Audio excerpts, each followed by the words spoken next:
Another business jet involved runway overrun happened on the September 18, 2025. This time it ended up slamming into someone's house.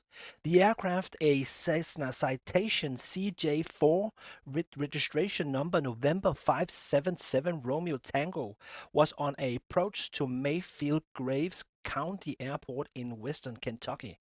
It touched down on runway 19, a 5,000-foot strip, and it did not stop.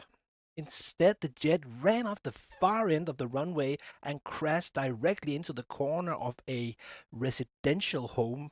Somehow, no one was injured. But looking at the images, it's clear that it could have gone far worse. The pilot was the only person on board the jet and was able to walk away unharmed. According to reports, the aircraft overshot the runway by more than 530 feet or 160 meters and came to a stop directly in the side of a house after leaving the airport perimeter and crossing a small road.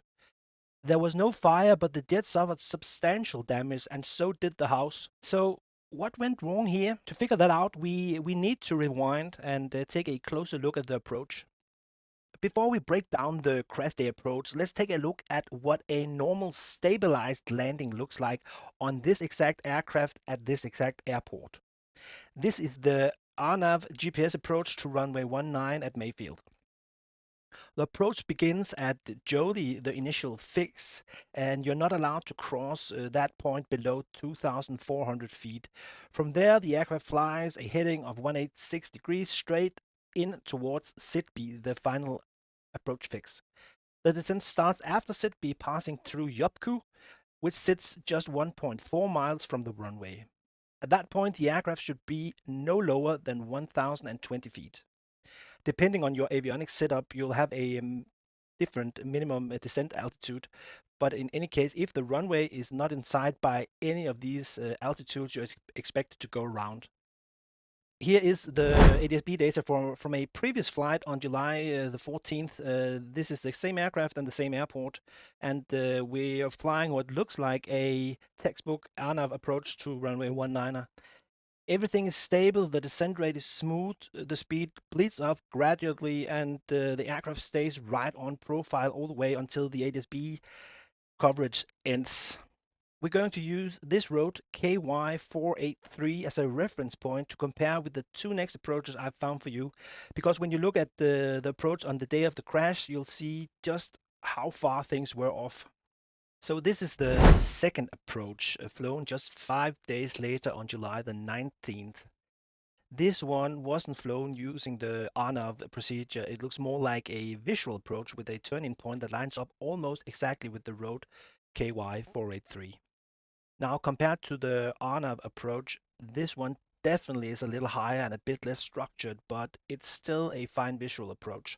The speed was a little higher, but it bled off cleanly towards the end of the descent, and when the ADS-B data cuts off, the aircraft was at 1,250 feet and 119 knots. That's very close to the stable RNAV profile we saw that showed 1,175 feet and 116 knots at cutoff. In other words, not perfect, but well within margin and a good visual approach, and likely a safe landing as well. Now, here's what the data shows the day of the accident on September the 18th. Again, it appears to be another visual straight-in approach, but this time things looks very different. At the KY483 reference point, the aircraft is flying at 232 knots and at an altitude of 2,200 feet. That's massively higher and faster than either of the two previous approaches. When the data cuts off, the aircraft is still descending through 1,375 feet at 213 knots. But since the cutoff point shifts slightly between flights, we're not going to overanalyze the tail end there. We're just going to come back to the chart in a minute because the difference in speed and height is a big part of why this landing went wrong. But for now, just remember this.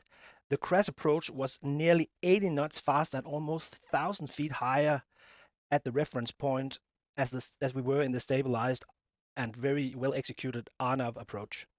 That's a massive energy difference, and we'll get back to that. Let's talk about the airport. Mayfield Graves County has a single runway, runway 0119er, measuring 5,002 feet long and 100 feet wide. That's about 1,525 meters. Plenty of pavement for a business jet like this, even at maximum landing weight. A Citation CJ4 only needs around 2,300 feet or 700 meters to come to a complete stop. So this was not a short field challenge. The runway was long enough, the conditions were clear, and there was no reason that the aircraft couldn't land safely. But the approach flown on the day of the crash wasn't even close to the target profile. Just 1.5 miles from the runway, the aircraft was still flying a staggering 213 knots. That's almost double the energy of a properly configured approach. And at that speed, you simply don't have enough runway to stop. There's just no way you can bleed off that kind of energy in time. Even with full brakes, full reverse, and a perfect technique, you'll still cross the threshold at a speed at least 50 to 60 knots too fast. The Citation CJ4 was never going to stop. But the pilot, instead of going around, committed to the landing. The good news, nobody was hurt. But when you're coming in that fast on a short final, you're flying straight into a decision point, and at this time, the wrong decision was made. And that brings up the real question, why did the pilot commit to this landing? Because this was not a last minute failure. There was no fire on board, there was no gusting winds, there was no mechanical issue as far as we know. Just clearly looks like an unstable approach that was too high, too fast, and it should have been a clear go around. So why does it keep happening in business aviation? Runway overruns aren't increasing statistically speaking. Years after year, the numbers have stayed pretty stable, but they're still happening. And with the performance of this jet, even one is too many. They shouldn't happen at all. The Citation, the CJ4, has a landing distance of around 2,300 feet. That's 700 meters, and the Mayfield runway is 5,000 feet long, so it has plenty of room to do a safe landing. And at maximum landing weight, that should be no problem, but only if you are configured right. Only if you're flying at VREF plus a few knots, not when you're doing 213 knots, 1.5 miles from threshold, then things go bad. And again, why do some people land instead of going around? There's a lot of reasons why. And it's not always about the lack of skills. Sometimes it's plain and simple overconfidence. You've flown these jets hundreds of times, you made fast approaches that worked before, and you just feel like this is a normal approach, I'll make it. Sometimes it's also because of the pressure from the tight schedule that you might be running or the VIP sitting in the back. And sometimes it's just bad habit, momentum, mentally, you're committed, you're ready, the runway is just right in front of you, you can see it and you're convinced that you can make it. But speed don't lie, and physics doesn't care about your last landing.